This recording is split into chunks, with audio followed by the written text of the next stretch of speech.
최혁진 위원님 질의해 주십시오. 네, 노만석 직무대행님. 예. 검찰 개혁에 대해서 어쨌든 본인은 적극적으로 동의하고 역할을 하겠다라고 이야기한 것으로 저는 이해합니다. 그 검찰 개혁에서 저는 어쨌든 검찰의 정관 문제를 아주 공식적으로 치밀하게 들여다봐야 된다고 생각을 합니다. PPT 보시겠습니다. 그 쌍방울을 잘 아실 거예요. 검찰이 모를 리가 없죠. 쌍방울이 2013년에 주가조작 사건이 터지면서 그때부터 본격적으로 검사 출신들을 영입을 해왔습니다. 그래서 어쨌든 쌍방울은 전형적인 정관 기업이라고 볼 수 있는데요. 특히 윤석열 정권이 출범하기 직전 2020년부터 2022년 사이에 검사 출신 7명을 포함해서 검찰 관계자 10명이 쌍방울에 정관으로 사회이사 공으로 들어갑니다. 몇 사람만 한번 볼까요? 쌍방울 계열사 IOK 컴퍼니 이건영 대검 공안과장 출신이죠. 그 과거에 김성태 전 쌍방울 회장 주가조작 사건 수사했던 조재현 전 검사와 함께 법무법인을 운영한 사람입니다. 자, 두 번째로 또 볼까요? 저 쌍방울 계열사 비비안 김영현 전 대구고검 부장검사 전형적인 윤석열계입니다. 서울중앙지검 시절 윤석열이 외사부장 맡아서 국정원 수사팀 지휘한 사람이죠. 그 김성태 전 쌍방울 회장 주가조작 사건 수사팀장도 했고요. 당시에도 이미 검찰 출신이 피고 기업으로 직행한다라고 비판이 많았습니다. 이뿐이 아닙니다. 이뿐이 아닙니다. 쌍방울 이남석 전 대검 중앙수사부 검사 누군지 잘 아시죠? 특수부 출신이고 대표적인 윤석열 사단이고 윤석열 당시 서울중앙지검장과 관련된 윤우진 수사 무마 의혹 과정에 이름 오르내렸던 인물입니다. 쌍방울이라는 기업에 왜 윤석열계 검찰들이 이렇게 집중적으로 들어갔는가라고 하는 것도 문제지만 이 시기에 쌍방울 대북송금 사건이 아주 큰 이슈였습니다.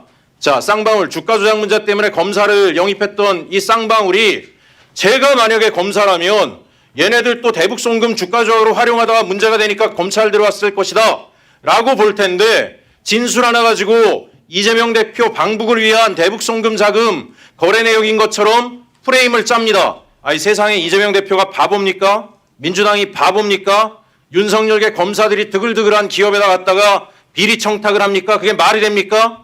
저도 안 하고 아마 여기 직무대행님도 뭘 부탁할 일이 있어도 그런 기업에 안 할 거예요. 근데 이런 것들을 저렇게 프레임 만들고 여지껏 오고 제가 하나 궁금한 것은 과연 검찰이 저기 나가 있던 전관 검사들과 당시 수사검사들과의 관계들을 철저히 수사했는지 저는 궁금합니다. 관련 내용이 있으면 저한테 주시고요. 다음 페이지 주세요. 삼부토건 문제는 지난번에 말씀드렸습니다. 삼부토건 잘 아실 거예요. 최은순 씨가 그렇게 이야기한 것으로 알고 있습니다. 김건희와 윤석열의 혼례를 성사시킨 게 삼부토건의 조남욱 전 회장이다. 이런 얘기한 걸 제가 들은 바가 있습니다. 전형적인 윤석열과 밀착되어 있는 이곳에 검찰 출신들이 여기도 많이 갔죠. 정상면 전 검찰총장, 윤석열 김건희 부부 결혼식 주례하고 검찰총장 후보 추천위원장 하신 분이에요. 여기 가서 가지고 착수금 5천만 원에 성공보수 1억 원 받고 계셨어요. 최교일 전 서울중앙지검장 고문료 1억 4,600만 원 수령하고 여기 있었습니다. 홍만표 전 검사장 한 달 만에 수사 중단시켰죠. 변호사 개업하자마자 삼부토건 비자금 사건 맡아가지고 어떻게 한 달 만에 당시 수임료가 10억 이상이었던 걸로 알려져 있습니다. 그뿐만이 아니죠. 여기 이인규, 박영수 다가 있었습니다. 자, 이 정도 되면 삼부토건의 주인이 누구냐? 저는 검찰이라고 생각합니다. 망해가는 회사의 검찰들이 그것도 저명한 윤석열과 친분이 깊었던 검찰들이 다 가서 꽈리 틀고 앉아가지고 돈 빼먹고 앉아 있었으면 저게 과연 누구의 기업이냐? 저는 검찰의 기업이라고 생각을 합니다. 다음 페이지 주세요. 잘 아시죠? 정관 문제, 특히 검찰의 정관 문제가 굉장히 심각하다는 거. 영구, 전관, 개입 안 되게 다 막아놨죠? 잘 아실 겁니다. 굳이 하려면 자격시험 봐야 되고 실무 자격 취득해야 갈 수 있죠. 프랑스 퇴직 후 5년간 사건 수임 못하게 해놨습니다. 독일 퇴직 후 3년 동안 근무했던 기간에 사건 수임 안 하게 해놨어요. 한국은 제한이 1년에 불과한데 실질적인 통제가 된다는 내용을 본 적이 없어요. 관련 자료 저한테 있으면 제출해 주세요. 다시 말씀드립니다. 정관 문제가 결과적으로 지금의 한국 사회를 흔들었던 정치적 문제와 무관하지 않다. 검찰을 퇴직하고 저런 문제가 되는 기업의 전관으로 가서 현직 검사들과 정치적 사건을 조각한 게 아닌가, 그 부분을 저는 의심하고 있습니다. 이 문제와 관련해서 검찰이 자체적으로 조사했던 내용, 감찰했던 내용이 있으면 다 해서 저한테 주시기 바랍니다. 잠깐 백기룡 경정 앞으로 좀 나와 주십시오. 시간 잠깐만 멈춰 주십시오.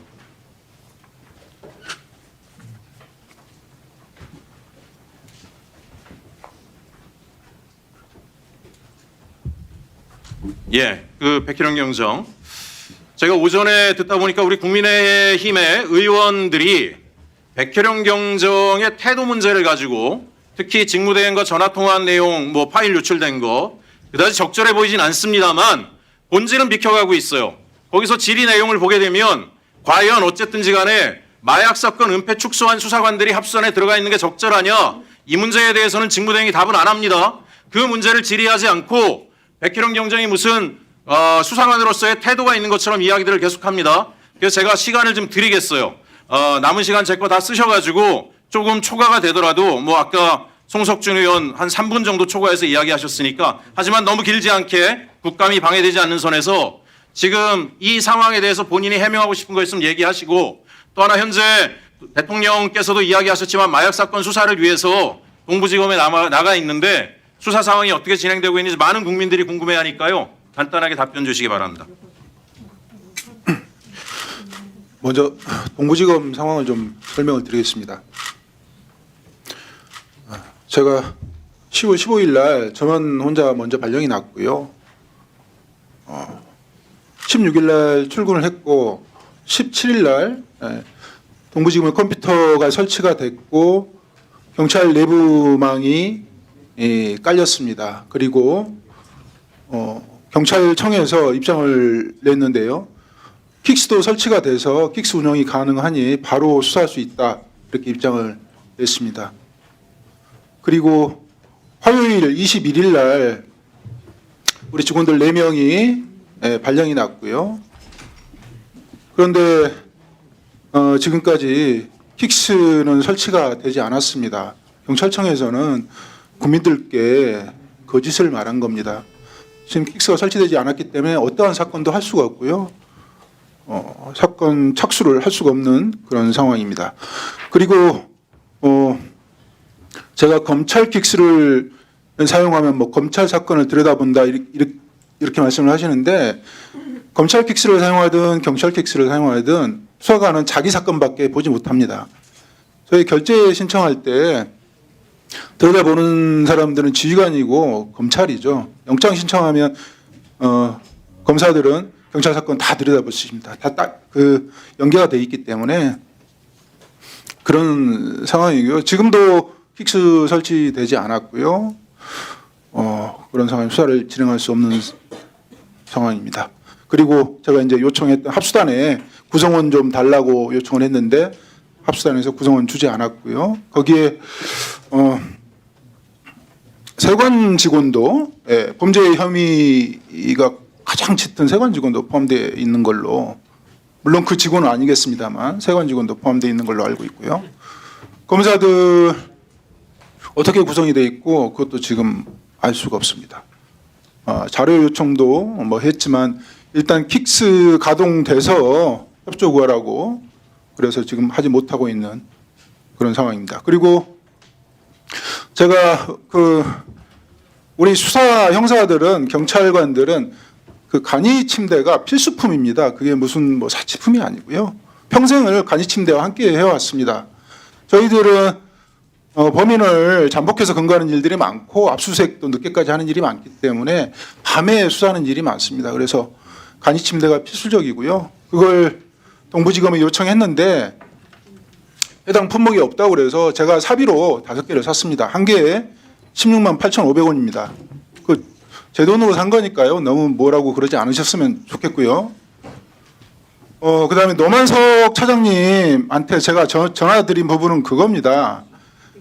합수단이 설치될 때 이 사건의 수사 책임자였던 저에게 어떤 원질이나 협의도 없었고 그 합수단이 설치되는 과정에서 수사받아야 될 대상자들이 대거 포진돼 있습니다. 심지어 관세청 직원도 지금 거기 들어가가지고 수사를 하는데 수사를 하겠다는 겁니까? 그게 축소 은폐해서 증거를 인멸을 하겠다는 그런 의지지요. 합수단이 설치되는 그 과정에서 절차가 전혀 없었습니다. 그래서 위법하다는 거고요. 경찰 기록이 검찰로 넘어갈 수가 없습니다. 그건 검찰이 재수사를 요구하거나 보안 수사를 직접 하거나 보안 수사를 요구할 때 가능한데 어떤 경우도 해당되지 않습니다. 검찰에서 경찰이 취급하는 사건 기록 달란다고 줘버리면 수사의 공정성, 투명성, 객관성이 유지가 되겠습니까? 그래서 제가 합수단을 불법 단체라고 했던 것이고 급박하게 꾸린 그 합수단의 실체를 노만석 차장님께서 들여다보시고 그게 잘못됐으면 정리를 해달라는 것이었고요. 그런데 알고 보니까 노만석 차장님하고 심우정 검사장하고 신준호 기획관하고 다들 짬짬이 해서 꾸렸더라고요. 그건 뭐 그렇게 돼 있는 상황 아닙니까? 그래서 제가 다급하고 절박한 마음으로 전화 드린 겁니다. 예의에 어긋난 점은 제가 알지만 방법이 없지 않습니까? 제가 그랬던 것입니다. 예, 수고하셨습니다. 이상입니다. 이상. 네. 아까 오전 질의에서 확인할 게 있습니다. 우리 노만석 대검 차장님, 네. 이 문서 감정 규정을 제가 보니까 지금 대검 차장님 말이 위증 같습니다. 우선 문서 필적 감정 국제 표준에 대해서 합의제가 있기 때문에 거기에 국제 표준에 맞추었다라고 오전에 답변하셨습니다. 그렇죠? 예, 그 부분은 제가 좀 하나 착오로 잘못 말씀드린 것 같습니다. 어떤 걸 자고했습니까? 그 합의제는 이미 코라스에서는 옛날부터 합의제가 있었고 2022년 12월에 변경된 부분은 3인이 합의가 안 되면 판단 불능으로 한다. 그 부분이 새로 들어왔다고 보고를 받았습니다. 제가 그 합의제하고 판단 불능 부분을 좀 혼동을 한 것 같습니다. 다시 하면은 그 포렌식 감정 분야의 국제 표준에 감정가들 간에 동일한 결론을 도출해야 한다는 만장일치에 대한 문구나 조항은 명시적으로 존재하지 않는 거죠. 합의제로 한다면 되어 있는 모양입니다. 예. 만장일치에 대한 문구나 조항이 없는 거죠. 예, 예. 의견이 다 일치해야 된다 이런 조항이 없는 거죠. 그건 아닙니다. 예. 국제 표준에 그게 없는 거죠. 예, 예. 마치 그 국제 표준이 있는 것처럼 우리도 그 국제 표준에 맞추었다라는 취지로 말씀하신 건 잘못된 거죠. 예, 예. 그 부분은 합의제로 한다는 건데 제가 그건 잘못 말씀드렸습니다.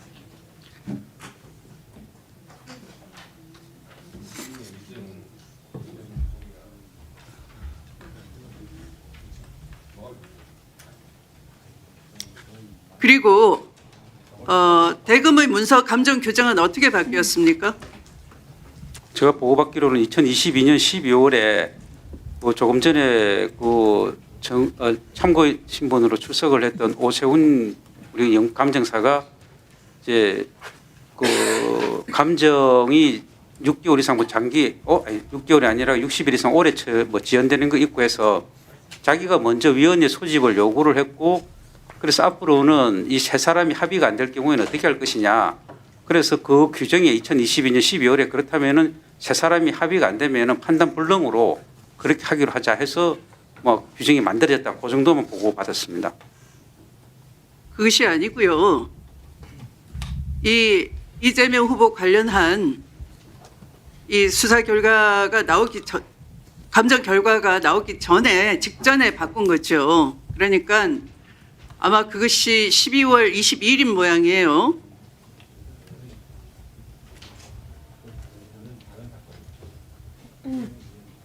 다른 사건. 네. 12월 22일에 이 감정 규정이 원래는 어떤 겁니까? 감정 결과에 대해서 너무 뻔할 때 확고부동하게 이건 너무 뻔해 이러면은 인정됨, 판단됨 그러는 거죠. 아니 근데 그 이전에는 합의제로만 한다고 돼 있고 합의가 안 됐을 경우에는 그럼 어떻게 결정문이 나갈 것이냐는 규정은 없었고 그래서 22년 12월에 합의가 안 됐을 경우에는 판단 불능으로 나간다 이렇게 규정이 바뀌었습니다. 챙긴 겁니다. 그것이 아니에요. 자, 제가 읽어 드릴게요. 그러니까 그렇게 3인이 합의 안 됐을 때 어떻게 하느냐에 대해서는 사실은 그 규정이 없는 게 아닙니다. 감정가들의 합의 하에 다 다음 갖고 이외의 감정 의견을 정할 수 있다 이렇게 돼 있어요. 그러면 표현하면 되는 거예요. 예를 들어 합의를 도출하기 위해서 표결에 붙였는데 어떤 사람은 확고부동해서 인정된 판단됨이고 나머지 감정사들은 가능성이 높다 그런 사람 하나 있고 또 하나는 잘 모르겠다 이 정도로는 감정하기 자료가 부족해 판단 불명 이렇게 각각 의견을 낼 수도 있는 거예요. 그대로 과학적으로 객관적으로 의견을 내주면 끝나는 거예요. 그런데 그것을 합의를 굳이 만장일치가 있는 것처럼 바꾼 것뿐만 아니라 제가 문제 삼는 것은 합의의 방법 조항입니다. 24조의 1이에요. 원래는 24조에 감정인은 판단됨, 인정됨, 아니면 가능성 높음, 아니면 판단 불명 이렇게 세 가지를 정할 수 있고 그 외에도 자세하게 의견을 낼 수가 있게 돼 있어요. 그게 다예요. 그렇지 않겠습니까? 그러면 그것은 객관적이고 과학적이고 전문가로서의 중립성이 침탈되지 않는 있는 그대로의 감정 의견인 거예요. 그런데 일부러 어떻게 만들었느냐? 문제는 24조 1 합의 방법에서 수사 외압이 개입하는 구조로 만들어버린 거예요. 전문가 외에 대검의 법과학 분석 과장이 승인 받아서 전체 회의를 열어가지고 정할 수 있게 이렇게 해놓은 거예요. 그러니까 이 객관성과 과학성, 중립성이 깨지는 구조로 24조 1을 추가 개정한 겁니다. 그게 문제라는 겁니다. 잘못된 거 아닙니까? 위원님들과 신동욱 의원과 제가 국정감사에 질답하는 것이 국감이 아니에요. 어떻게 교섭단체가 위원장하고 끈끈이 시비를 걸려고 합니까? 지금 비감기관의 잘못을 지적하고 있는데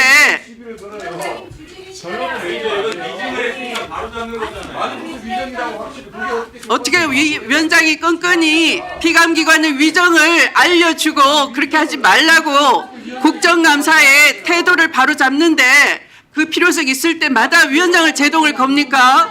위원님 여러분의 자세가 참으로 비감기관을 놓고서 국정감사하는 위원들의 자세인지 참으로 의문스럽습니다. 국정감사하러 오신 거 맞습니까? 아니면 파행시키려고 오신 겁니까?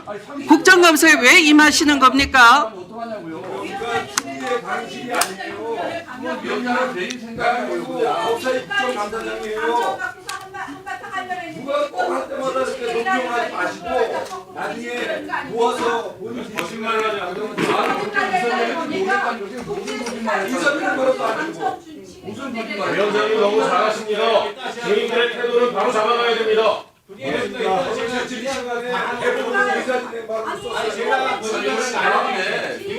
조용히 해주세요. 나경원 의원님 조용히 해주세요.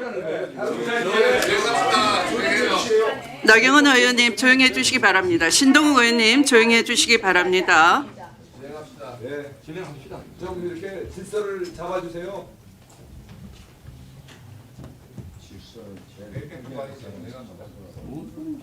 우리 박지원 의원님 한 말씀 좀 해주세요. 질서 유지 좀 잘해달라고. 홍석준 의원만 대응하면 돼요. 네? 내가 계속 참았잖아요. 그래도 질서 유지가 안 되니까 한번 저 오전에는 상당히 그 국정감사가 감사답게 협조해 주셔서 썩 잘하셨습니다. 간만에 본 그 감사 장면 중에 아주 좋은 모습들을 보여주셨는데 오후에도 계속 모범을 보여주셨으면 좋겠습니다. 네, 다음 질의 순서는 박준태 위원님이십니다. 질의 시작해 주세요. 백혜룡 참고인 잠깐만 나와주시죠. 가능하시면 이쪽으로 좀 서주시면 안 될까요? 참고인? 제가 좀 서로 마주 볼 수 있게요. 마이크 들고 마이크.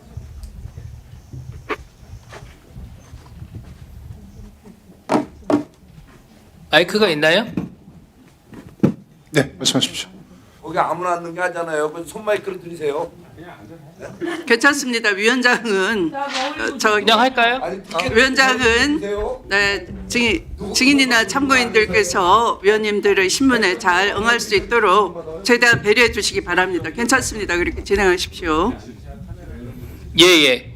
전 뭐 따로 준비한 질의는 없었는데 그 오전에 이렇게 쭉 답변하시는 거 보면서 좀 당부 말씀드리고 싶은 게 있어서 나오시라고 했습니다. 보니까 수사에 대한 의지가 굉장히 크다는 게 느껴집니다.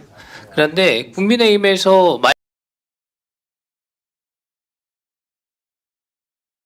수사 열심히 하신다는데 왜 막겠습니까? 저 대찬성입니다. 그래서 지금 그 열정대로 열심히 한번 해보시길 바랍니다. 저도 그걸 희망합니다. 그 말씀을 먼저 드리고요.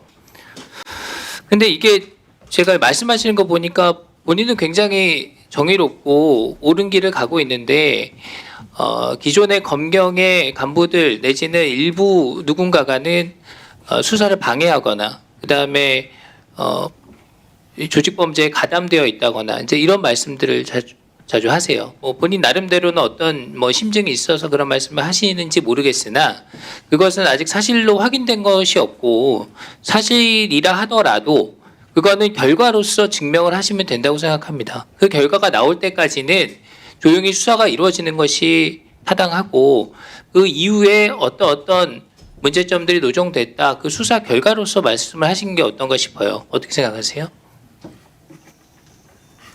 네, 의원님께서 말씀해 주셔서 경청하고 예. 새기겠습니다. 예, 왜냐하면 본인의 어떤 마음이나 의지는 알겠습니다. 읽혀져요. 그런데 그렇다고 해서 다른 사람들이 다 틀렸다 이렇게 말씀하시면 기관의 명예도 있고 개인의 어떤 이 평가에 대한 부분도 있기 때문에 저는 그런 부분 자제해 주셨으면 좋겠다는 말씀을 드리는 겁니다. 그런데요, 제가 지금 이 사건을 수사를 해야 되겠다고 싸우기 시작한 지가 지금 2년이 넘었습니다. 네. 물리적으로 할 수 없는 그런 상황이 생겨서 그런 답답함 때문에 그렇게 네. 얘기했다는 말씀이시죠? 그렇게 그리고- 이해하겠습니다. 그리고 제가 마약 사범들에 대한 수사가 더 적극적으로 이루어져야 된다는 취지에서 위장 수사를 할 수 있도록 하는 취지의 그 법률 개정안에 발의를 했습니다. 그런 것들이 통과되면 도움이 좀 되겠죠. 네, 도움이 네. 될 것 같습니다. 자, 그 한 다음에 말씀만 좀 제가 드리겠습니다. 통화 녹취되어 있는 거 좀 아까 봤는데요. 이게 다른 기관 책임자한테 본인이 답답한 마음을 전한 것은 알겠는데 그렇게 항의하듯이 막 다그치듯이 하시는 거는 맞지 않는 것 같습니다. 저는 예를 들어서 모든 부처 간에 이견이 있을 수 있고 마음에 안 드는 부분이 있을 수 있잖아요. 그렇다고 해서 과기부 서기관이나 사무관 정도 되는 분이 왜 과학기술 분야에 대한 투자를 제대로 안 하냐라고 기재부 차관한테 전화해서 매번 항의하듯이 얘기하면 그것은 그 답답함을 개인적으로 전달할 수는 있겠지만 기관 간의 신뢰나 협조 관계에 문제가 생길 수 있지 않겠습니까? 그래서 그 부분만은 적절치 않다는 그런 지적을 우리 위원들께서 여러분이 해주셨다고 생각을 하는 거고 저도 같은 생각입니다. 공직 내부에서 모든 수단과 방법, 절차를 거쳤죠. 그게 다 거부당했고요. 마지막 방법입니다. 보충성의 원칙에 의해서 그럼 앞으로도 계속 그런 방식으로 하시겠다 그런 말씀인가요? 아니면 본인이 앞으로도- 그거는 좀 잘못됐다 고치겠다 이런 생각을 갖고 계신가요? 노만석 그 검찰총장 대행께 직접 전화를 드렸던 그 부분에 대해서는 저도 예의가 아닌 줄 알고 있었습니다. 그렇지만 또 어쩔 수 개인적인 없다는 유감 말씀- 표명을 하거나 두 분이 말씀을 이후에 나누신 적은 있나요? 그렇진 않나요? 그렇게 할 수는 없는 것이죠. 예, 노만석 예. 차장님도 알겠습니다. 혐의가 있습니다. 거기까지 듣겠습니다. 예, 들어가도 좋습니다. 좀 다른 질의를 할게요. PPT 좀 띄워주세요. 직무대행께 묻겠습니다. 지금 검찰의 장기 배제 사건 계속 증가하고 있습니다. 숫자 보시면 알지만 3만 건에서 5만 건, 6만 건, 지금 올해 8월까지 9만 5천 건입니다. 그러니까 이게 지금 최근 5년 동안에 30만 건이 미제 사건이라는 거예요. 예? 그래서 제가 왜 이렇게 미제 사건이 많아지냐 하니까 여러 분석이 나옵니다. 기본적으로는 검경 수사권 조정 부분들이 문제가 있다. 그다음에 사건 자체가 증가한다. 그러면서 수사 인력이 부족하다. 이런 얘기도 듣고 있습니다. 이게 근데 특검에 검찰 인력 상당 부분이 파견 간 것도 영향이 있다는 거예요. 동의하시나요? 예. 예, 다음 장 보여주시죠. 그래서 이게 수치로 확인이 돼야 그런 주장을 할 수 있지 않냐라는 생각에 저희가 확인을 해보니까요. 특검이 출범할 무렵인 6월 달에 7만 3천 건인데요. 6월 달에, 7월 달에는 8만 건, 8월 달엔 9만 5천 건입니다. 두 달 새에 미제 사건 2만 건 이상 증가한 겁니다. 지금 검찰에서 3개 특검에 파견돼 있는 검사들 숫자가 얼마나 됩니까? 110명이 넘습니다. 110명. 그러면은 일선 지검 하나가 통째로 빠져나간 거랑 거의 비슷한 규모 아니에요? 네, 그렇습니다. 그래서 이게 지금 거기에다가 더 센 특검법 이런 게 통과되면서 추가 인력 더 파견해라 뭐 이제 이런 논의가 오가고 있는 그런데 상황인데 이게 검찰 복귀 희망자들이 있지 않습니까? 예. 파견 복귀 계획을 좀 잡으십시오. 그래서 당장의 모든 인력을 빼라. 그래서 특검 수사를 뭐 무마시키듯이 해라. 이게 아니라 복귀 계획을 단계적으로 좀 수립해서 좀 필요한 인력들은 다시 원복할 수 있도록 그렇게 조치를 해 주십시오. 예, 그렇게 법무부를 통해서 하고 있고 하도록 하겠습니다. 좋습니다. 자, 사직하는 검사들이 늘고 있어요. 지금 올해 9월까지 사직한 검사가 146명인데요. 이게 지금 보면 조금 사직하는 검사 숫자가 줄어드는 것 같다가 올해 9월만 해도 146명이고 이대로 가면은 연말 되면은 최근 10년 동안에 가장 많은 검사들이 사직한 결과가 나옵니다. 검찰의 사기가 많이 떨어져 있다는 방증이라고 생각을 하는데 이런 부분에 대한 고민을 좀 더 해주셔야 될 것 같습니다. 네, 알겠습니다. 네. 민주기 특검 마지막으로 말씀드리는데 이게 지금 저는 이 특검이 굉장히 오만하다고 생각해요. 수사받다가 돌아가신 분이 생겼으면은 나와서 국민 앞에서 사과해야죠. 그리고 본인이 주가 조작에 연루돼 가지고 이런 의혹들이 있으면은 책임을 져야죠. 과거에 검찰에서 이런 일이 있었으면 그냥 넘어갔겠습니까? 이 특검 무소불위다 이런 얘기 나오는 겁니다. 지금 고발돼 있는데 중앙지검에 민중기 특검 관련해서 수사 필요하다고 생각하세요? 지금 중앙지검에서 고발장을 검토하고 있는 것으로 알고 있습니다. 중앙지검장은 면밀히 검토하겠다 이렇게 얘기했는데 좀 의지를 갖고 수사를 해서 검찰은 뭐 역사의 뒤안길로 사라지는 그 과정인데 마지막까지 역사적인 소임을 다했다 이런 평가를 받으실 수 있도록 했으면 좋겠습니다. 예, 면밀히 살펴보겠습니다. 예, 마치겠습니다. 네, 다음은 박지원 위원님. 대검처장, 예, 예. 금년이 마지막 국정감사가 되겠죠? 뭐 현재로서는 지금 그런 상황입니다. 예. 저도 4선 동안 5선 국회의원을 하면서 계속 법사위원을 했는데 그 소회가 남다릅니다. 그렇지만 차장께서는 검찰의 수사 기소권 분리를 주장했던 선구자들이 국민의힘에도 있어요.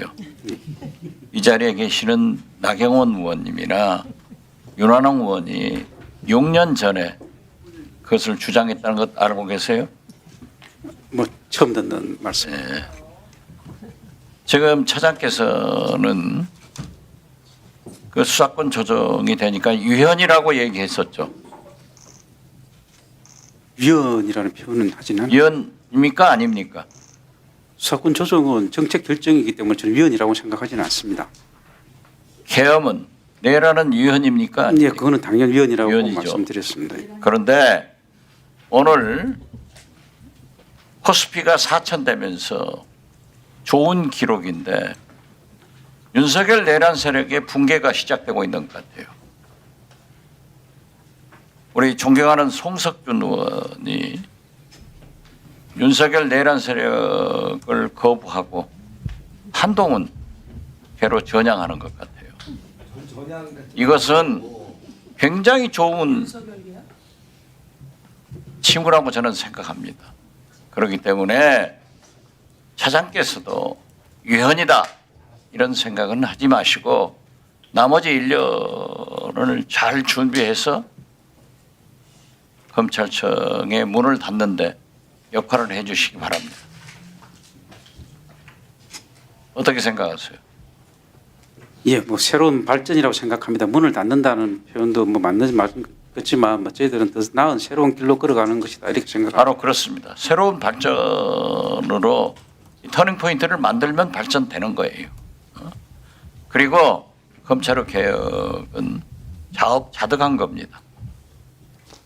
제가 수자원공사 5,200억 입찰 비리에 대해서 자료를 받았습니다. 저도 이건 이상하다고 생각해요. 문재인 정부에서 있었던 이 일을 윤석열 정부 국무조정실에서 수사 의뢰를 합니다. 그런데 윤석열 정부 수자원 개발공사 사장으로 윤석열 측근 윤석대 사장이 지금 부임해가지고 국무조정실에서 수사 의뢰를 한 고발한 8명의 의원을 대전지검에 8명의 대상자들을 대전지검에서 무혐의 처리했어요. 그런데 제가 가지고 있는 자료에 의하면은 입찰가를 미리 통보해주고 자기들 직원들 카톡방에서 이렇게 움직이고 있는 걸 보면은 지금 답변에는 통보한 게 없다 하고 있거든요. 예.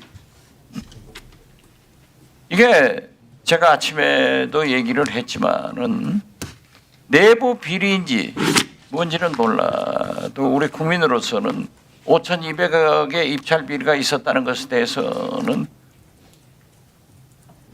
의혹을 갖지 않아요. 그리고 정작 수사를 했다는 대전지검에서는 아무 소리 못해요. 어떻게 된 거예요?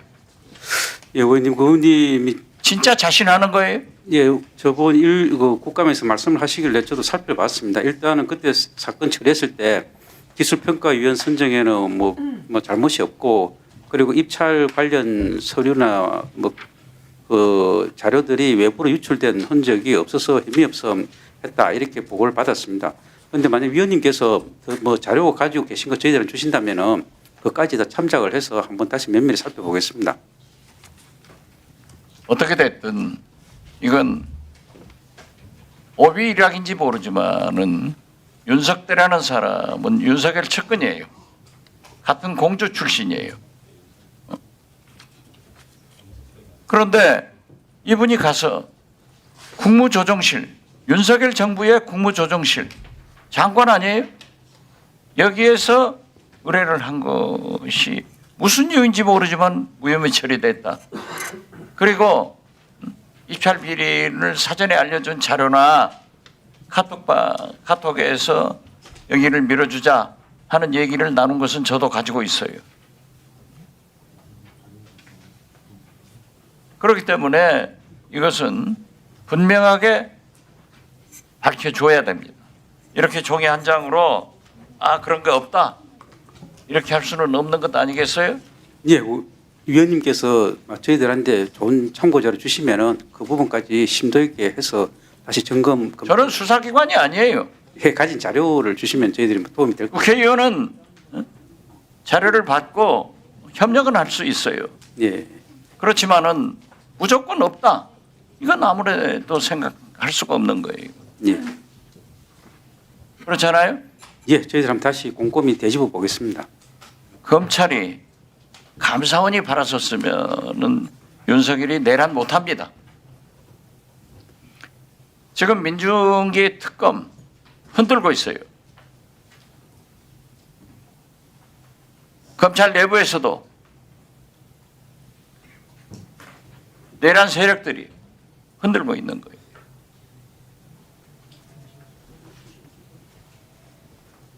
금감원장이 국정감사에서 답변한 것 알고 계세요? 미처 듣지 못했습니다. 민주기 특검의 주가 조작 문제에 대해서는 당시 금감원에서 조사했어도 여기도 8명이더라고요. 8명을 고발 조치했고 민주기 특검은 혐의가 없었다. 그리고 이미 공소시효가 지났다. 이런 얘기를 하고 있는데 그걸 몰라요? 저희들 고발된 내용은 면밀히 살피고는 있습니다. 뭐 경우에 따라서는 공범이 공소시효가 살았다고 할 수 있지만은 검찰에서는 처벌의 가치가 없는 것은 수사를 하지 않잖아요. 예, 민주기 특검 흔들지 마세요. 이상입니다.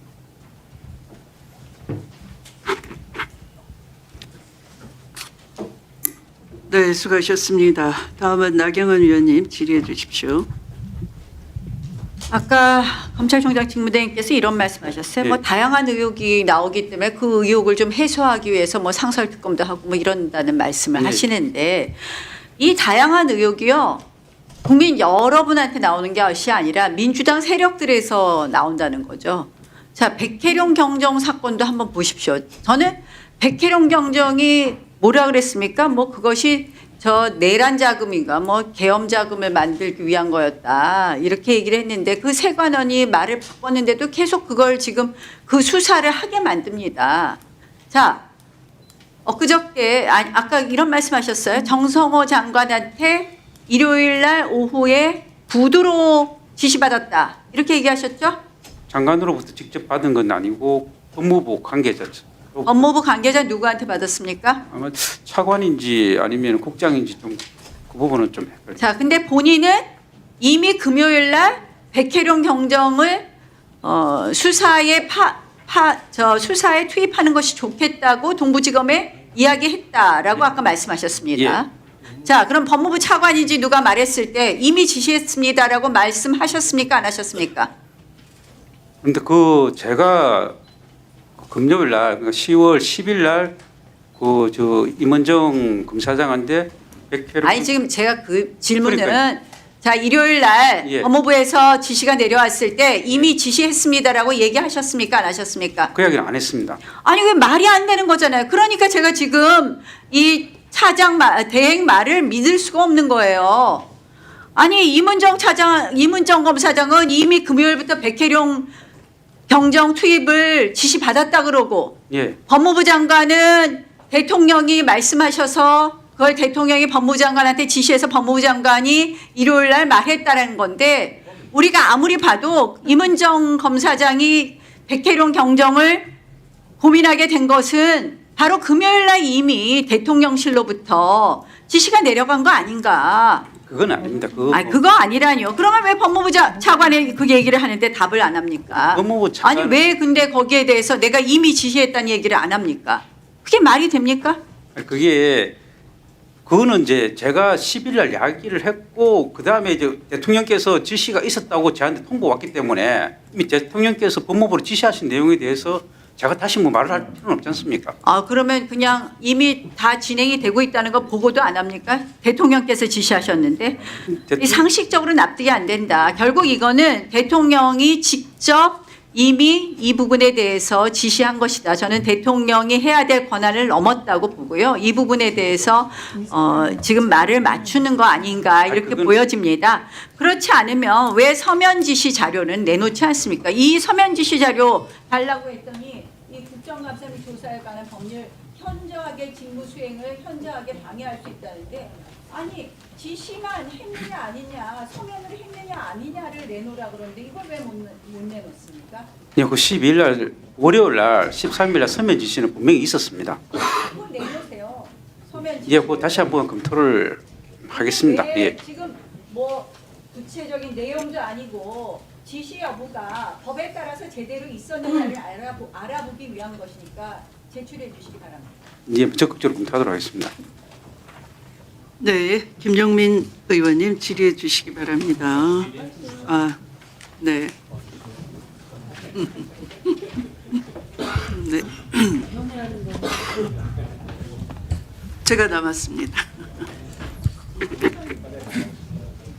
마지막으로 법사위원장으로서 법사위원 제가 질의를 하겠습니다. 김성동 감찰부장님 나오세요.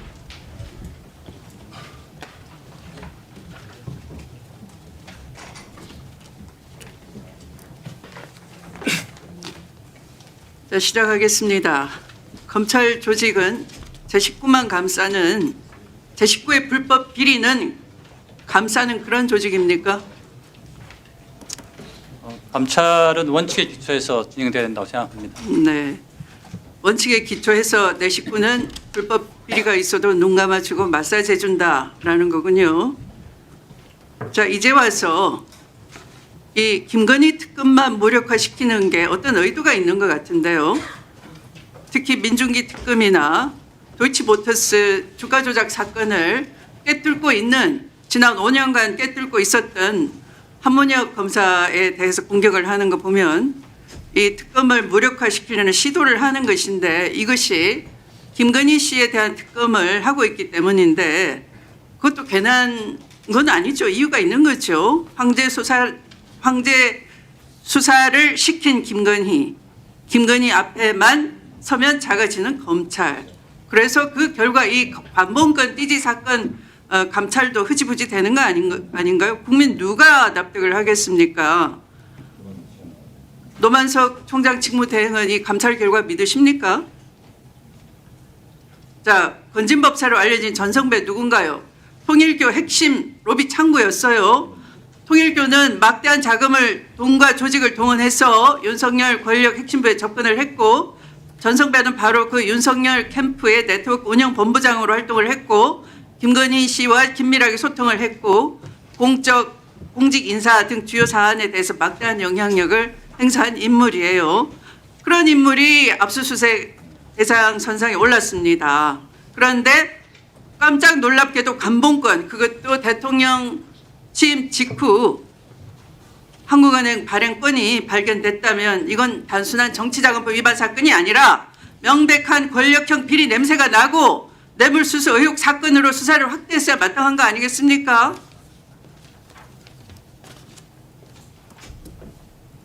답변을 빨리 해보세요. 이제 뭐 중요한 사건은 맞습니다. 중요 사건이죠. 그런데 이 담당 최재형 검사는 6개월간 내사만 이어가다가 불법 계엄이 실패하고 난 12월 13일 24년 그 후가 되니까 전성배에 대해서 체포영장을 신청하고 압수수색을 진행했습니다. 압수수색 과정도 이 규칙에 따르지도 않습니다. 증거물을 각각 별도로 기록해야 하는데도 일반 현금과 함께 관본권을 섞어가지고 물타기 압수물로 기재를 했어요. 그런데 담당 검사 수사관은 이제 와서 모두 잘못했다고 시인은 하고 있습니다.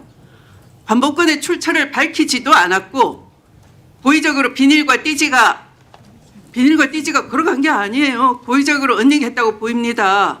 증거를 인멸한 거예요. 그리고 윗선에 보고조차 안 했다 그러는데 보고했어요. 왜? 아까 그런 관계도상 주요 인물이니까 엄청난 영향력을 행사하고 바로 김건희 씨와 바로 관련이 있기 때문에 보고를 했다고 볼 수밖에 없어요. 그래서 최재형 검사의 증거은닉과 증거인멸에 대해서는 단독 범행으로 보긴 어렵다. 그러니까 서영교 법사위원이 질의할 때 마이크를 하늘로 지켜 세우고서 저항을 하는 거죠. 나 이렇게 씩씩하게 하고 있으니 나 용기 있게 맞서고 있으니 나를 보호해달라 그런 신호라고 국민들은 걱정을 하고 있는 겁니다. 그 윗선이 누구인가요? 바로 이희동 차장검사예요. 이희동 차장검사는 윤석열 검찰총장이 제가 법무부 장관으로 취임한 직후에 대검에 꼭 남겨달라라고 했던 6명 중에 한 명이에요. 대표적 친윤 검사입니다. 지난 9월 5일 청문회에서 조성은 씨 공익 제보자가 있어요. 손준성 고발 사건의 공익 제보자죠. 이희동 검사로부터 당신 증거가 얼마나 있어? 정치 계속 하셔야죠. 이렇게 회유성 발언을 들었다고 증언한 바 있습니다. 그러니까 하나도 신뢰가 안 가는 겁니다. 더군다나 당시 남부지검장 신흥석 씨 누굽니까? 바로 김건희의 장모 최은순이 136억 원을 대출을 받고 4차례나 장고증명을 위조를 했는데 그 신한저축은행을 사공고처럼 이용했죠. 당시에. 거기 신한저축은행 사주의 인척인 거예요. 그러니까 이런 정황으로 볼 때 김건희 부부와 인연이 깊고 통일교로부터 뇌물을 받은 전성배 건진법사에 대한 혐의를 축소해주고 대통령 부부로 이어지는 연결고리를 끊으려고 한 것 아니냐 의심을 가질 수밖에 없는 겁니다. 그러니까 상설특검이 가동되는 것은 검찰의 치욕인 겁니다. 그런데 이걸 감찰로 그냥 대강 얼렁뚱땅 덮고 가려고 하는 겁니까? 그리고 이걸 검찰개혁의 저항이라고 포장하려고 하는 겁니까? 이래도 보안 수사가 필요한 겁니까? 제 식구를 제대로 비리조차 하나 조사도 하지도 못하면서 여러분 대부분이 그러면 내란 부부와 은혜를 잊기라도 했습니까? 그러겠죠. 그런 인연법에 따라서 그러는 겁니까? 그래서 냉정하게 끊지를 못하는 겁니까? 답변해 보십시오. 저희는 광범위한 납색을 했고 확보된 증거와 법리에 기초해서 당시까지 수사 결과를 법무부에 보고하였습니다. 보고한 결과 보고한 결과 이미 기사에 난 바와 같이 고의적인 은폐는 아니라고 당시까지 수사 결과를 종합해서 보고드렸습니다. 고의적인 은폐가 아니라 저기 제대로 된 압수계 제대로 관본권 따로 시단은행 건 따로 별개의 돈 따로 이렇게 고무줄까지 묶어서 포스트잇까지 붙여서 수사관은 잘 정리해 뒀는데 느닷없이 김정민이 받았을 때는 없다는 거예요. 그래서 김정민이 범인이다 이렇게 하는 겁니까? 김정민은 아무 동기가 없어요. 동기가 있는 사람은 누구냐? 바로 아까 이희동과 신흥석과 그 수하 최재현이 동기가 있는 것뿐입니다. 동기 있는 자가 범죄자예요. 동기 있는 사람은 다 놓치고 그 말석에 김정민 하나 실수로 쓰레기통에 버렸다라는 거 가지고 국민을 속이려고 하십니까? 이 와중에 들어가십시오. 통속이니까 검찰부장도 아주 무능하기 짝이 없네. 들어가십시오. 이상으로 국민께서 판단하시리라 봅니다.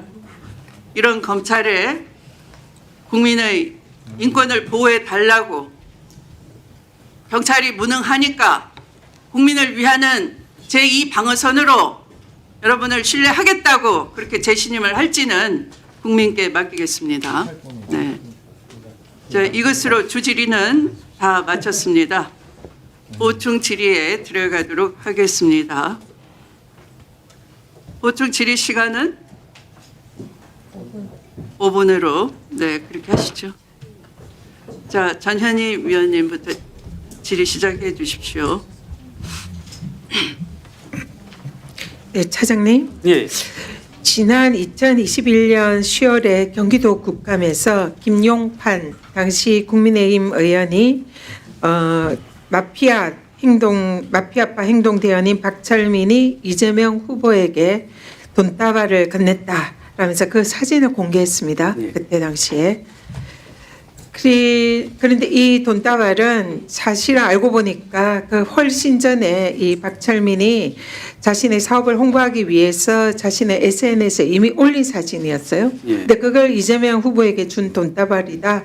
이렇게 국민의힘 의원이 국감에서 제시를 한 겁니다. 알고 계시죠? 예. 예. 그리고 또 김진태 당시 국민의힘도 20대 대선을 앞둔 2021년 12월에 이재명 후보가 조폭으로부터 10억을 받았다라는 편지를 공개했습니다. 예. 이 편지가 지금 이제 문제가 되는 그 편지죠. 예. 네, 이 지금 사안을 보면은 국민의힘 의원들이 먼저 이 내용을 제시를 하고 또 외곽에서는 장영하 변호사가 이 이재명 후보에게 조폭이 돈을 줬다. 이렇게 지금 이제 주장을 하면서 이 사건이 시작이 됐어요. 예. 그리고 이 사안이 보면은 당시 언론의 보도가 엄청 많이 됐습니다. 그래서 이재명 후보가 조폭이다. 조폭과 연계됐다. 그리고 그 조폭에게 뇌물을 받았다. 이런 게 기정사실화하면서 보도가 됐어요. 그래서 이걸 수사를 했어요. 예. 수사를 했는데 검찰이 수사를 제대로 하지 않고 아까 이제 그 감정했던 그 감정관이 그 편지가 뭔가 조작이 된 것 같다. 가필이 된 것 같다. 이렇게 의견을 냈는데 내부에서 그걸 이제 뭉갰습니다. 뭉갠 것도 문제지만 문제는 이런 감정을 할 때 내부 대검 예규에 의하면 20일 내에 이 결론을 내야 됩니다. 예. 그죠? 예. 근데 이 사건은 70일이나 걸렸어요. 그리고 이 사실상 결론도 뭐 잘 모르겠다는 이 결론이 대선 바로 직전 하루 전에 발표가 됩니다. 예. 그러니까 이게 결론적으로 지금 보면 최근에 이 사건이 법원에서 장영하 변호사가 이 주장한 이 사안이 사실은 거짓이었다고 유죄를 선고를 한 거 아닙니까? 그러면 이걸 지금 와서 이제 돌이켜 보면 이 국민의힘 그리고 장영하 변호사 그리고 여기에 조력한 검찰, 그래서 사실상 이재명 후보를 조폭과 연루된 부도덕하고 부패한 후보로, 그것도 뇌물을 받은 그런 후보로 매도를 해서 국민들에게 매우 부정적인 그런 인상을 준 겁니다. 동의하세요? 저희들이 감정이 70일 정도 늦게 걸렸다는 부분은 뭐 저희들은 인정을 합니다. 하지만 그 첫 번째 가필 감정과 필적 감정이 있었는데, 가필 감정은 가필 흔적이 있다, 가능성이 있다고 한 것은 2022년 1월 6일 날 수사팀에 통보를 해줍니다. 그리고 이제 두 번째가 세 가지 필적 감정이 있었는데, 네, 그거는 좀 이따 말씀하시고요. 지금 말씀하신 그 답변으로도 대검이 이 사건을 뭉갰다는 게 드러납니다. 1차에 이미 가필의 정황을 확인했잖아요. 예, 그럼 그때 발표하면 되죠. 그건 통보를 해줬습니다. 수사팀에 그 부분을 저희 통보를 해드렸고, 그걸 국민들에게도 알 수 있게 해야죠. 왜냐하면은 그때 당시에 이재명 후보가 조폭이다, 연루됐다, 뇌물 받았다 이런 게 지금 언론에 막 보도되고 이재명 후보가 사실상 부패한 범죄자와 관련이 있는 그런 후보라고 국민들은 알고 있지 않았습니까? 이걸 바로 잡아줘야죠. 그래서 그게 아니다라는 게 나가야 이게 억울한 누명이다 이런 게 밝혀지고 이재명 후보의 덫이었던 그 나쁜 이미지가 벗어나는 거 아닙니까? 이걸 사실상 방조했다. 이걸 말씀드리는 겁니다. 그래서 여기에 대해서 사실 이 내용이 실제로 굉장히 당시 선거에 영향을 줬다 이렇게 생각하고요. 법원도 그런 내용으로 이번에 판시를 하지 않았습니까? 이러한 내용이 없었다면 이재명 후보가 지금 대통령 4년 차를 맡고 있을 거다. 이런 세간의 지적도 있습니다. 그러니까 결정적으로 이 사안이 당시의 대선 개표 결과를 보면 이재명 후보가 굉장히 박빙의 승부로 졌습니다. 그래서 이런 사안이 그때 대검에서 바로 잡아줬다면 사실상 대통령 후보가 대통령이 바뀔 수도 있었던 그런 사안이라는 겁니다. 그래서 결국은 대검이 대선 개입을 해서 대통령 후보를 바꿨다 이렇게 생각하는데 거기에 대해서 어떻게 생각하세요? 의원님, 사건이 저희들 감정실은, 문서감정실은 절대 수사기관 단절이 되어 있습니다. 그쪽에 수사했던 팀이 절대 영향력을 행사할 수 없는 구조고, 그쪽에 감정이 얼마나 걸리는지 어떻게 진행되는지는 저희들은 수사팀에서 지금 관여 못하게 되어 있습니다. 근데 늦게 1월 6일에 통보가 간 게 왜 수사팀에 쓰지 않았는지 저희도 잘 모르겠습니다. 제가 말씀드리고 싶은 것은 어떤 연유에 수사가 늦게 결론이 났는지 모르지만 저희 문서감정실은 어떤 걸 갖다가 봐주기 위하거나 어떤 이해관계에 따져서 그런 게 아니라 감정 자체가 늦은 거는 잘못이 있지만 그런 계산은 없었다. 그렇게 말씀드리고 싶습니다. 이 사안에 대해서 이런 사안들이 쌓여가지고 지금 검찰이 불신을 받는 거 아닙니까? 사실상 대선에 개입하려고 했고 이재명을 죽이려 했고 그런 정황들이 많이 나오잖아요. 그래서 여기에 대해서도 지금 명백히 사실상 대검이 실수한 거고 고인지 가실인지는 모르나 정말 국민들에게 이 부분에 대해서 죄송하다, 잘못했다라고 사과를 해야 되는 거 아니겠습니까? 예.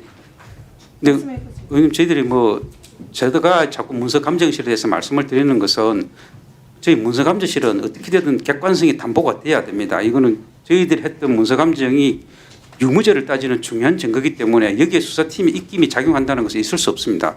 저희들은 이 문서감정실만큼은 무결점을 유지해야 됩니다. 그런 점을 제가 말씀드리고 그 이후에 사건이 그 문서감정을 의뢰했던 검사가 어떻게 했는지는 저도 잘 모르는 부분이지만 문서감정실에서는 서로 의견 대립이 있었고 그러한 문제 때문에 좀 뿐만 아니라 검찰 전체의 이런 부분에 관해서 좀 국민들께 사과할 의향이 없냐는 거죠. 잘못된 부분이 있다면 저희들이 사과를 하겠습니다. 잘못된 부분이 있다면이 아니고 잘못됐지 않습니까? 아까 윤영미 대검 문서감정실장이 555건 중에 2건이 자, 위원장이 지금 피감기관의 잘못된 답변에 대해서 시정주의 촉구를 해야 될 의무가 있는 건데 위원님들이 계속 방해를 하니까 위원장이 말을 이어갈 수가 없어요. 워낙 소란하게 하니까. 자, 감정실장이 아까 얘기했습니까? 총 555건 중에 2건만 그렇다는 거 아닙니까? 합의제로 하는 거. 보통은 주임 감정사가 그 예규를 바꾼 것도 아까 수상한 시점이고요. 그 당시의 예규에 따르면은 당연히 주임 감정사의 의견에 따라서 합의가 도출될 수 있었던 것 아닙니까? 그런데 의도를 가지고 시간을 끌었고, 그리고 왜 감옥 관리를 자꾸 강요를 합니까? 그거 그렇게 감옥 관리 거기에 대해서 주임 감정사의 통상 이루어지는 그 합의가 도출되지 않은 채로 있었던 거 아닙니까? 별다른 뚜렷한 이유도 없이. 그러니까 아까 그 증인이 증언하기를 몇 달이나 끄니까 답답했다라고 하지 않았습니까? 그럼 명백히 잘못된 거죠. 지금 대검 차장이 말씀하시는 것처럼 무결정이나 수사팀으로부터의 그런 이 전련 상태가 안 지켜진 거죠.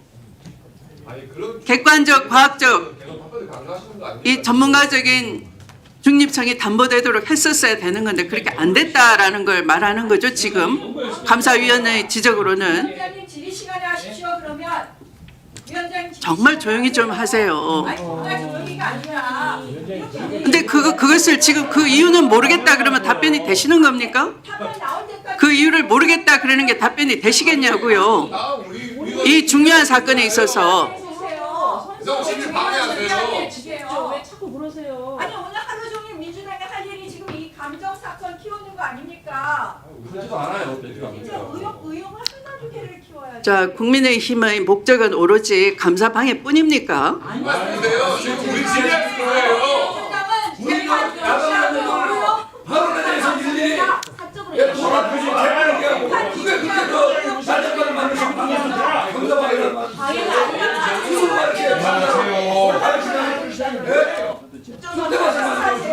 아니 지금 가만히 계세요.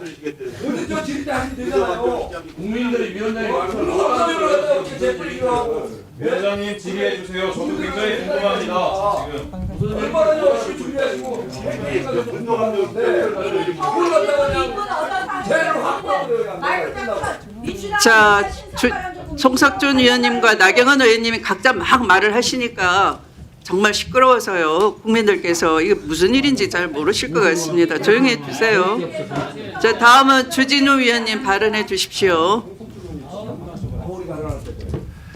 네, PPT 좀 띄워주세요.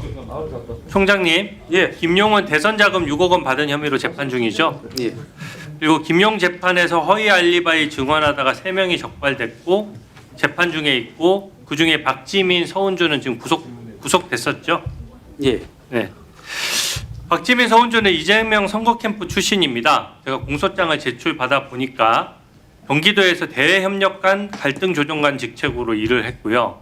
김현지 비서관과 경기도에서 같은 시기에 근무를 했어요. 맞습니까? 네. 제가 확인한 거니까 넘어갈게요. 이용우 경기도시장 상권진흥원장이 지금 김용의 허위 알리바이를 위증했는데 휴대전화 일정표도 그에 맞춰서 조작을 했습니다. 총장님, 증거를 조작해서 위증하는 것은 사법을 방해하는 중대 범죄죠? 저는 알리바이를 허위로 위증하는 거는요, 증인이 알아서 할 수 없는 부분이에요. 왜냐하면 김용 변호인과 서로 짜고 미리 얘기가 돼야 할 수 있는 거거든요. 그래야지 일정을 짜고 위증을 할 수가 있는 겁니다. 근데 아니나 다를까 김용의 변호인이었던 이상호 변호사를 검찰에서 위증교사로 입건을 해서 수사 중에 있고요. 압수수색까지 했어요. 이미. 주거지 압수수색했다는 건 범죄 사실이 소명됐다는 것이거든요. 왜 2년 넘게 처리를 안 합니까? 예, 뭐 지금 수사는 열심히 하고 있는 것으로 알고 있습니다. 열심히 하는 게 아니라 중단돼 있어요. 그리고 위증 재판 정에서 이상호 변호사가 지금 김현지 보좌관에게 김용의 체포영장을 휴대전화로 전송을 한 것이 쟁점이 돼서 어떤 신문까지 이루어져서 법정에서 이 얘기가 쟁점이 됐었거든요. 공개된 자리에서 증언까지 한 거예요. 그러면 어느 정도 사실관계가 나왔다는 얘기고, 체포영장을 이상호 변호사가 김현지 보좌관에게 송부한 것을 검찰이 객관적으로 확인했기 때문에 법정에서 이런 내용이 나온 것 아닙니까? 지금 그 부분에 대해서 경찰에서 조사 중인 것으로 알고 있습니다. 네. 수사 중이라서 말씀 못한다 이런 얘기인가요? 예. 네. 그 김현지 보좌관 같은 경우에는 저기서 보면 아시다시피 법카 유형 사건에서도 배소연 사모님 팀장한테 PC를 없애서 증거인멸하라고 지시를 한 사실이 녹음 파일이 지금 돌아다닙니다. 이거는 증거인멸이 명백한데 왜 수사 안 하죠? 뭐 법정에서 가려질 부분 아닌가 싶습니다. 네.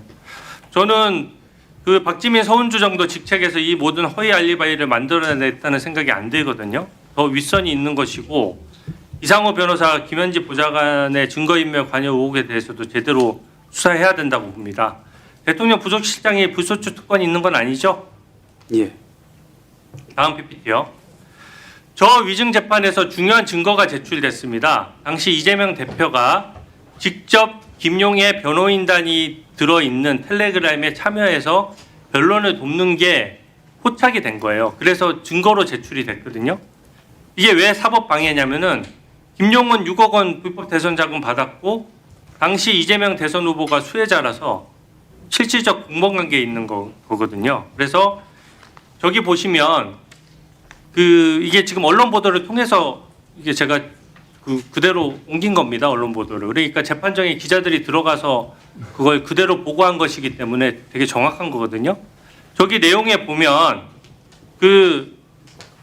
이재명 대표가 김용 재판의 증거 기록을 사진으로 먼저 텔레그램에 보여줘요.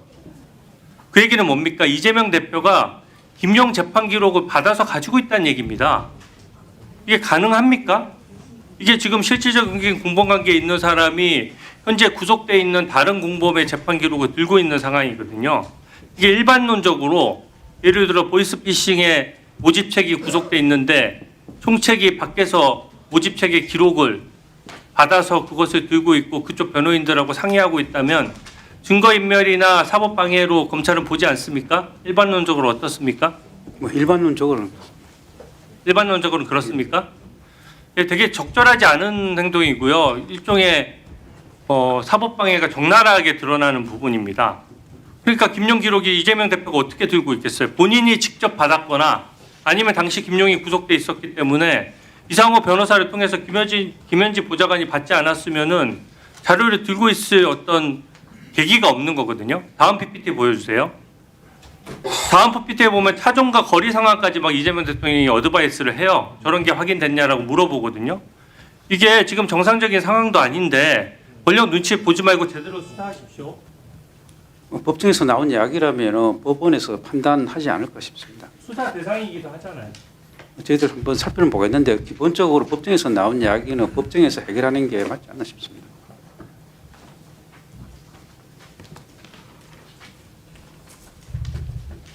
네, 다음은 박변택 의원님 질의해 주십시오. 우리 총장 직무대행은 예. 그 독립몰수제 법안 찬성하십니까? 예, 저는 찬성합니다. 저도 발의를 했는데 네, 네. 예. 감사 어쨌든 중이어서. 국민적인 관심이 큰 사안입니다. 예. 그 범죄 수익 환수가 아무리 중요해도 예.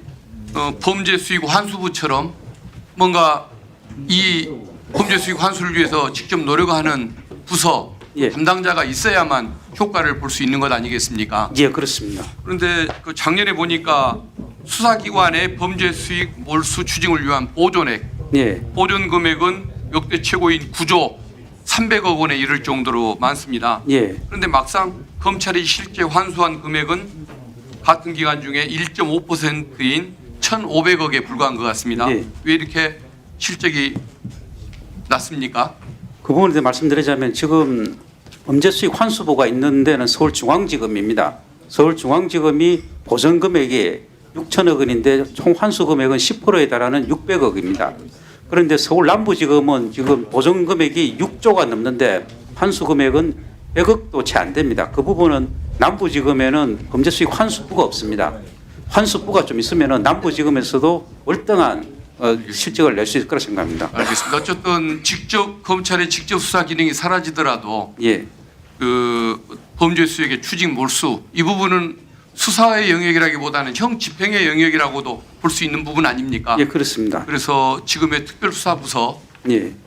신속하게 좀 국민들이 원하는 방향으로 또 그 좋은 역량을 활용하기 위해서 좀 범죄 수익 환수부로 좀 전환을 하고 예, 예. 이것을 수사부서가 아닌 집행기구라는 것을 분명히 조금 더 성격을 분명히 해서 예. 좀 그 내년 이후의 상황에 좀 대비를 하고 예, 예. 국민이 가려운들을 긁어주는 예. 그런 기관으로 좀 부서로 거듭나게 좀 해주시면 좋겠습니다. 예, 의원님께서 많이 도와주신다면 저희도 예. 힘을 내도록 하겠습니다. 그래서 가급적이면 광역시급 이상에는 다 범죄수익 환수부가 설립될 수 있게끔 한번 노력을 해보시는 게 좋겠습니다. 예, 그렇게 새로 추가하기보다는 특별수사부서를 전환시키는 방식이 예. 좋을 것 같습니다. 예, 그렇게 예, 하도록 알겠습니다.